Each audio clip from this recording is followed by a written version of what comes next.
किसी ने पूछा है, महाराज जी, मरने के 1 मिनट बाद क्या होता है? हम पहले प्रश्न पूरा पढ़ देते हैं, फिर आगे चर्चा करेंगे। प्रश्न इस प्रकार से है। महाराज जी को नमस्कार।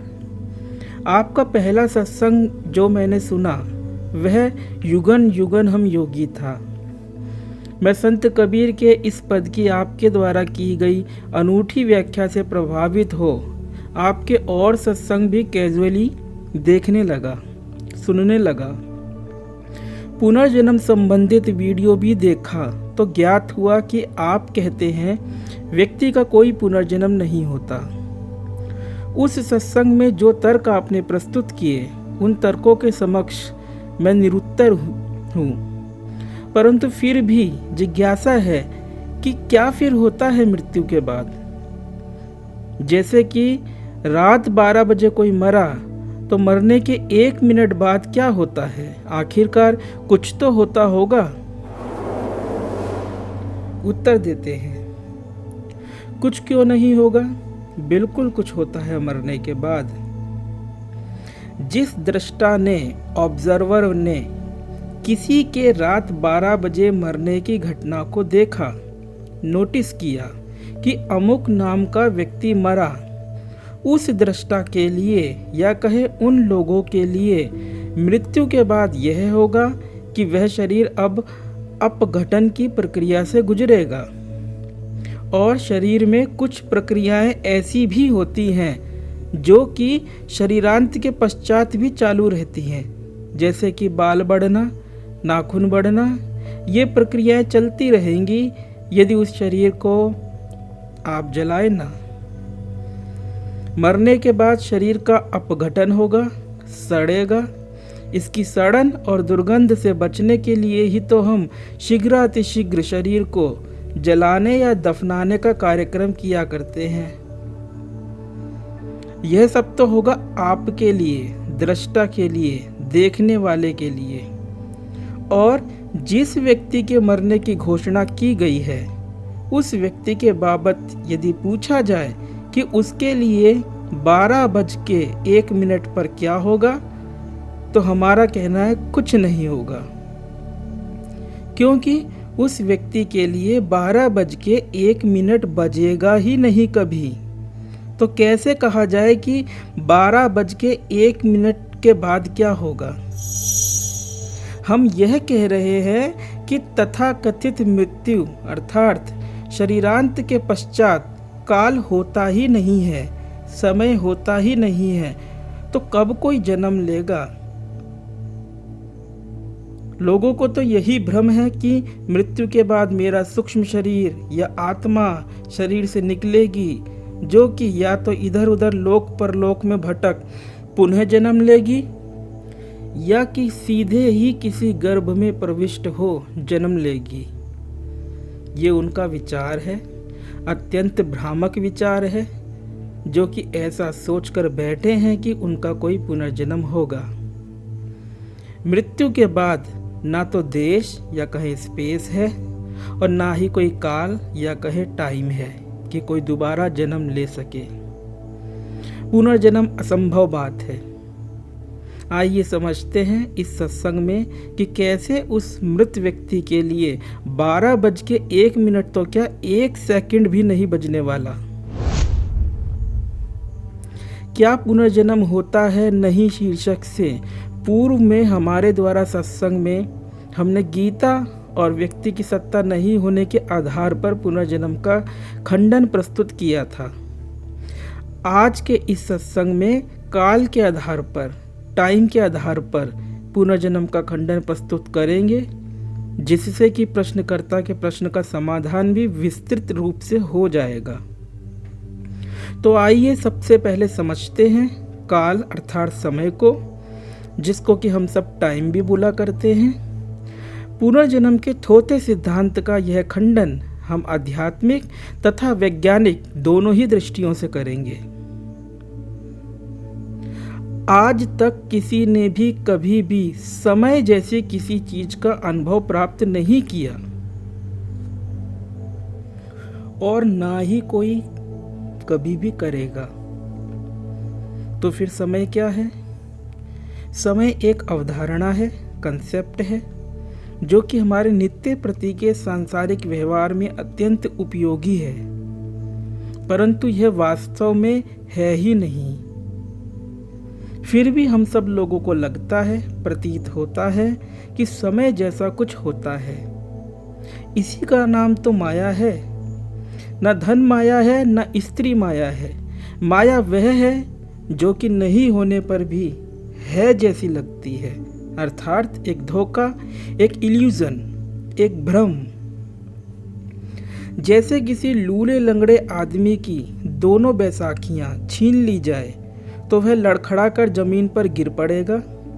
ठीक वैसे ही यदि आप अपनी स्मृति से, मेमोरी से सिर्फ 2 शब्द पहले और बाद में, इन 2 शब्दों को निकाल फेंकें तो समय लड़खड़ा कर गिर पड़ेगा। पहले या कहें बिफोर और बाद में या कहें आफ्टर, इन 2 की प्रतीति के सहारे ही समय, जो कि कहीं से कहीं है ही नहीं, घटता प्रतीत होता है। हम विभिन्न भौतिक तथा मानसिक पदार्थों की प्रतीति किया करते हैं। पेड़, पहाड़, दूसरों के शरीर आदि को हम स्वयं से बाहर महसूस किया करते हैं, पृथक महसूस किया करते हैं और उन्हें हम भौतिक पदार्थ घोषित किया करते हैं। तथा विचार एवं वासनाओं, भावनाओं आदि को हम स्वयं के भीतर महसूस किया करते हैं, इन्हें हम मानसिक पदार्थ घोषित किया करते हैं। चाहे भौतिक पदार्थ हो या फिर मानसिक पदार्थ, दोनों के ही पदार्थों के अपने होने के लिए समय की सत्ता की आवश्यकता हुआ करती है। कैसे? आइए उदाहरण से इसे समझते हैं। आप अपने सम्मुख एक कुर्सी को पड़ा देखते हैं। कुर्सी या कहे चेयर एक शब्द है जो कि आपकी स्मृति आपको प्रदान किया करती है, और यदि किसी उपाय द्वारा आपकी स्मृति आपसे छीन ली जाए, डिलीट कर दी जाए, तो सामने कोई कुर्सी नहीं रह जाएगी, सिर्फ बस देखने का एक्सपीरियंस शेष रह जाएगा, जो कि भाषा रहित छोटे बच्चों के पास होता है। कुर्सी इस एक शब्द द्वारा 4 संभावनाएं, 4 पॉसिबिलिटीज प्रस्तुत हुआ करती हैं, जिनमें से कि कुर्सी के होने के लिए कोई भी एक संभावना का होना नितांत अनिवार्य है। ये 4 पॉसिबिलिटीज, 4 संभावनाएं हैं। पहली संभावना, कुर्सी पहले मौजूद थी, अभी मौजूद है तथा बाद में भी मौजूद रहेगी। दूसरी संभावना, कुर्सी पहले मौजूद थी, अभी मौजूद है, परंतु बाद में मौजूद नहीं रहेगी। तीसरी संभावना, कुर्सी पहले मौजूद नहीं थी, अभी मौजूद है तथा बाद में भी मौजूद रहेगी। चौथी एवं अंतिम संभावना, कुर्सी पहले मौजूद नहीं थी, अभी मौजूद है, परंतु बाद में मौजूद नहीं रहेगी। जैसे ही एक विचार के द्वारा आप कुछ के भी होने की प्रतीति करते हो, तत्क्षण ही अभी जो 4 पॉसिबिलिटीज, 4 संभावनाएं हमने बताई, वे 4 संभावनाएं लागू हो जाती हैं। उदाहरण के लिए हमने वस्तु के रूप में कुर्सी को लिया। कुर्सी को अपने स्वतंत्र रूप से विद्यमान होने की प्रतीति के लिए टाइम एंड स्पेस अर्थात देश एवं काल अपेक्षित है। बिना देश एवं काल के किसी भी वस्तु की प्रतीति संभव ही नहीं है। देश या कहें स्पेस वह भौतिक रिक्तता है, वेकेंट स्पेस है, जिसमें कि कुर्सी अवस्थित होगी। जैसे कि आप रोज अखबार पढ़ते हो, तो जरा विचारिए कि अखबार पर छपे अक्षरों के मध्य खाली स्थान है कि नहीं? बिल्कुल है। और उस खाली स्थान के बिना लिखा हुआ अक्षर विद्यमान हो ही नहीं सकता।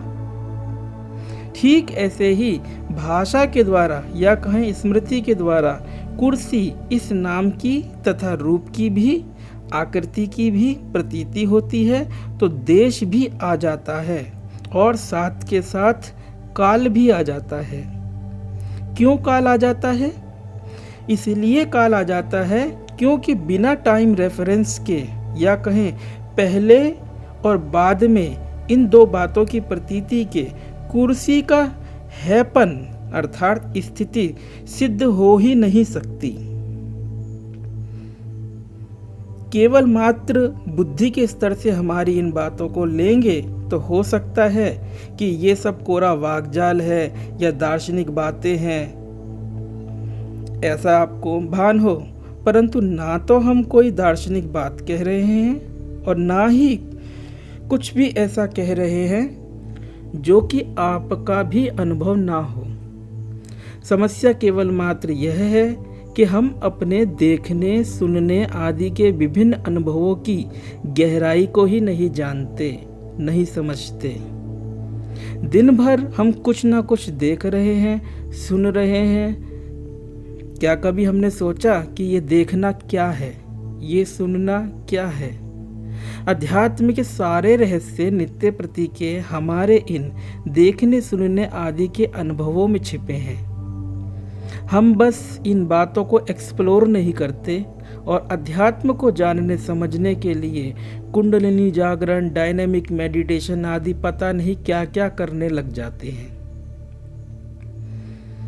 पुनः सत्संग के मूल विषय काल अथवा समय की बात पर आते हैं, क्योंकि यदि यह समझ लिया कि किस प्रकार से किसी भी भौतिक अथवा मानसिक पदार्थ की प्रतीति के साथ ही देश एवं काल, टाइम एंड स्पेस समुपस्थित होते हैं, प्रक्षेपित होते हैं, तो यह भी समझ पाएंगे कि मृत्यु के बाद काल होता ही नहीं है कि कोई दूसरा जन्म किसी क्षण, किसी तिथि, किसी वर्ष में हो सके।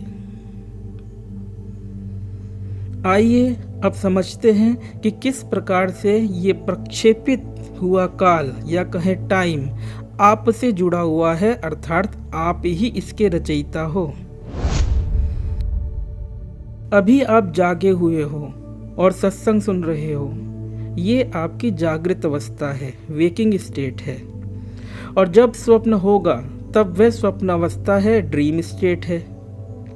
अभी इस जागृत अवस्था में, वेकिंग स्टेट में, जागृत अवस्था का देश एवं काल लागू है, जो कि आपके अर्थात व्यक्ति के मानने से ही है। मानने शब्द का प्रयोग हमने इसलिए किया क्योंकि टाइम या काल का अनुभव नहीं होता, किसी को भी नहीं होता। हम बस बोला करते हैं बड़ी देर हो गई, वस्तुतः कोई बड़ी देर नहीं हुई। आप इंतजार कर रहे हो कुछ होने का, कुछ घटने का। उस घटना के होने या ना होने के लिए आप ही पहले और बाद में, बिफोर एंड आफ्टर की प्रतीति कर रहे हो। क्यों कर रहे हो? इसलिए कर रहे हो क्योंकि जैसा कि हमने सत्संग के प्रारंभ में कहा कि काल की अवधारणा दो बैसाखियों, पहले और बाद में, इन दो शब्दों की प्रतीति पर टिकी है। अभी आप जागे हुए हैं और इस समय घटती हुई घटना की व्याख्या के लिए, इंटरप्रिटेशन के लिए पहले और बाद में इन दो बातों की प्रतीति कर एक टाइम फ्रेम प्रक्षेपित कर रहे हैं, जिसमें कि भूत, वर्तमान और भविष्य काल आपने सजा कर रखे हुए हैं।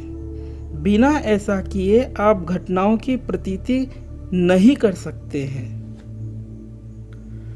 हो सकता है आपके घर में कोई भाषा रहित शिशु हो या कुत्ता, गाय आदि कोई पशु हो। इनके पास बिफोर एंड आफ्टर, पहले और बाद में जैसी कोई प्रतीतियां नहीं है, इसलिए ये अपने आप में शांत हैं। बेचैनी तो बस इस व्यक्ति को ही है, क्योंकि जिस काल को वह प्रक्षेपित कर रहा है विचार के द्वारा, भाषा के द्वारा, उसी प्रक्षेपित किए हुए काल में खुद के भी होने को प्रक्षेपित कर रहा है देहाध्यास के द्वारा। परंतु स्वप्न जगत में दूसरा ही देश काल चालू हो जाएगा। जैसे जागृत अवस्था का टाइम एंड स्पेस अर्थात देश एवं काल जागृत अवस्था के पुरुष के मानने से है अर्थात आपके मानने से है, ठीक वैसे ही स्वप्न अवस्था का टाइम एंड स्पेस अर्थात देश एवं काल स्वप्न पुरुष ड्रीम कैरेक्टर के मानने से है। इसे ऐसे समझिए कि यदि जागृत अवस्था में शाम के 9 बजे हो, तिथि 8 सितंबर 2024 हो, तो स्वप्न में दूसरा ही देश काल लागू हो सकता है, जिसमें सुबह के 8 बजे हो, तिथि 1 जनवरी 1785 हो। अर्थात देश एवं काल कोई स्थायी चीज नहीं है। एक अवस्था से दूसरी अवस्था हो जाने पर यह बदल जाया करते हैं, और जो कि बदलता हो वह सत्य कैसे हो सकता है। अतएव समय कहो या काल, वह एक झूठ से ज्यादा और कुछ नहीं है, और झूठी दुनिया की प्रतीति के लिए यह झूठ अनिवार्य है। जागृत एवं स्वप्न अवस्था से नितांत भिन्न होती है सुषुप्ति। सुषुप्ति अर्थात स्वप्न रहित गहन निद्रा। उसमें ना तो दिन है, न रात है, और ना ही कोई तिथि है। मतलब समय या काल जैसा कुछ भी नहीं है। क्या कभी आपने सोचा कि ऐसा क्यों है? ऐसा इसलिए है क्योंकि सुषुप्ति में ना तो वस्तु है, और वस्तु ना होने से देश एवं काल टाइम एंड स्पेस भी नहीं है। किसी भी सीमित भौतिक अथवा मानसिक पदार्थ के होने से ही टाइम एंड स्पेस देश एवं काल प्रक्षेपित होते हैं, अन्यथा नहीं। सुषुप्ति में कोई घटना नहीं है, क्योंकि पहले, बिफोर और बाद में अर्थात आफ्टर की कल्पना भी नहीं है। और इस बात को भी समझें कि सुषुप्ति में जब देश एवं काल नहीं है, वस्तु नहीं है, तो व्यक्ति भी नहीं है।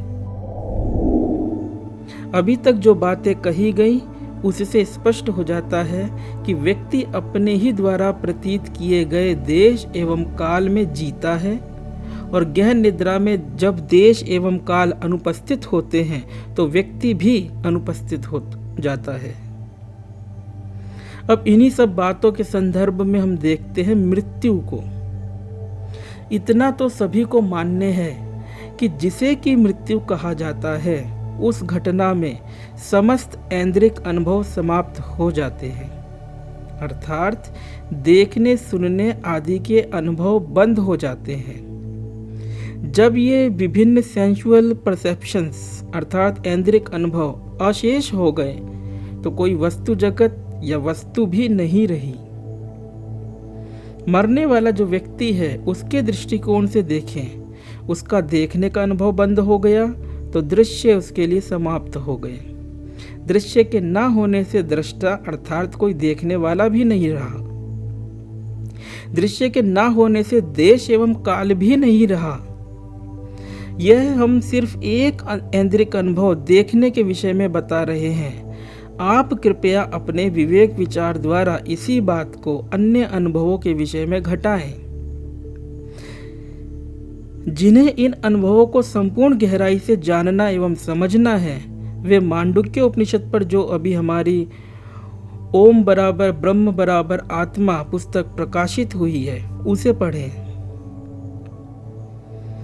तो मृत्यु के साथ ही व्यक्ति का देश एवं काल समाप्त हो जाता है।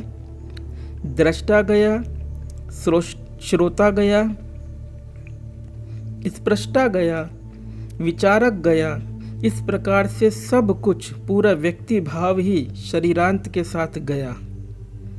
काल दूसरों के लिए है, जो कि घड़ी देख बोलेंगे कि अमुक व्यक्ति 12 बजे मरा, और यदि किसी की घड़ी खराब है और 11:15 बजा रही है तो वह सोचेगा कि व्यक्ति 11:15 बजे मरा, ना कि 12 बजे। जैसा कि प्रश्नकर्ता ने पूछा है कि यदि कोई व्यक्ति 12 बजे मरता है तो 12:01 बाद क्या होता है, तो हमने सब स्पष्ट कर दिया, समझा दिया कि उस मरने वाले व्यक्ति के लिए 12:01 तो क्या 1 सेकंड भी नहीं बजने वाला। तो फिर पुनर्जन्म, पुनर्जन्म एक झूठी बात है। मृत्यु के बाद जब काल ही नहीं है तो कब, किस समय, किस दिन कोई जन्म लेगा? एक वाक्य में कहें तो यही कहना चाहेंगे कि किसी का भी कोई भी पुनर्जन्म नहीं होता। ये असंभव बात है। अब इसी विषय को विज्ञान के दृष्टिकोण से समझते हैं। सन 1905 में विख्यात वैज्ञानिक अल्बर्ट आइंस्टाइन ने थ्योरी ऑफ रिलेटिविटी अर्थात सापेक्षवाद पर अपना पहला रिसर्च पेपर प्रकाशित किया। तब वे विख्यात नहीं थे और थ्योरी ऑफ रिलेटिविटी भी प्रारंभ में विख्यात नहीं हुई थी, क्योंकि आइंस्टाइन के निष्कर्ष गणितीय निष्कर्ष थे। परंतु बाद में प्रायोगिक तौर पर भी, एक्सपेरिमेंटल लेवल पर भी वे निष्कर्ष सही साबित हुए तो वैज्ञानिक जगत में हलचल मच गई। बाद में भी आइंस्टाइन के रिसर्च पेपर प्रकाशित होते रहे, जिससे कि थ्योरी ऑफ रिलेटिविटी और ज़्यादा विकसित होती चली गई। हम संक्षेप में यह सब बताते हुए इस सत्संग के मुख्य विषय पर आ रहे हैं। थ्योरी ऑफ रिलेटिविटी के अनुसार प्रत्येक व्यक्ति का देश एवं काल, टाइम एंड स्पेस, उसके शरीर की भौतिक उपस्थिति के रेफरेंस से निर्मित होता है। अर्थात हम अपने बनाए देश काल में ही व्यवहार कर रहे हैं। सापेक्षता के सिद्धांत या कहें थ्योरी ऑफ रिलेटिविटी के अनुसार किसी व्यक्ति की मृत्यु के पश्चात उसकी भौतिक उपस्थिति के अभाव में समय, टाइम रहता ही नहीं। समय ही नहीं, देश, फिजिकल स्पेस भी नहीं रहता। यहाँ वहाँ आदि कोई स्थान शेष नहीं है। जब, तब, कब आदि कोई समय शेष नहीं है। यदि ऐसा है तो कहीं पर किसी के जन्म लेने का और किसी समय पर किसी के जन्म लेने का सवाल ही नहीं उठता।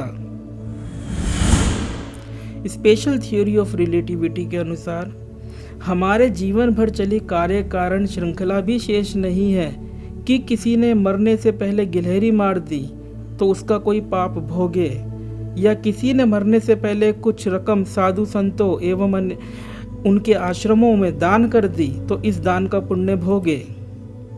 हो सकता है ये बातें स्वीकार ना हो और दुखित भी करती हो, परंतु तथ्य और सत्य कड़वे ही होते हैं।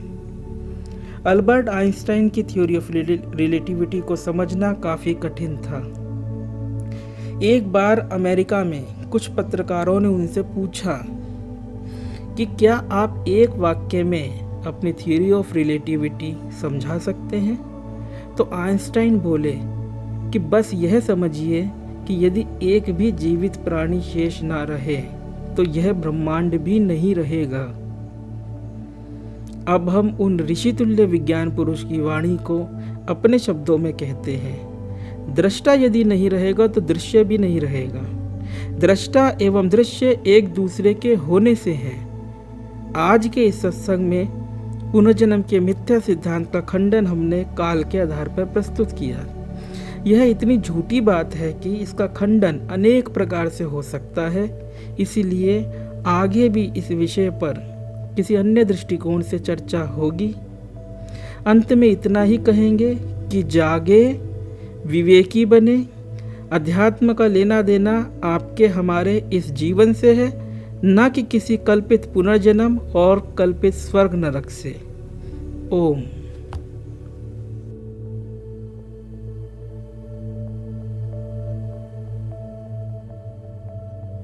अगर आपको यह वीडियो पसंद आया है तो वीडियो को लाइक जरूर करें और चैनल को सब्सक्राइब कर इस ज्ञान के प्रवाह में अपनी श्रद्धांजलि अर्पित करें।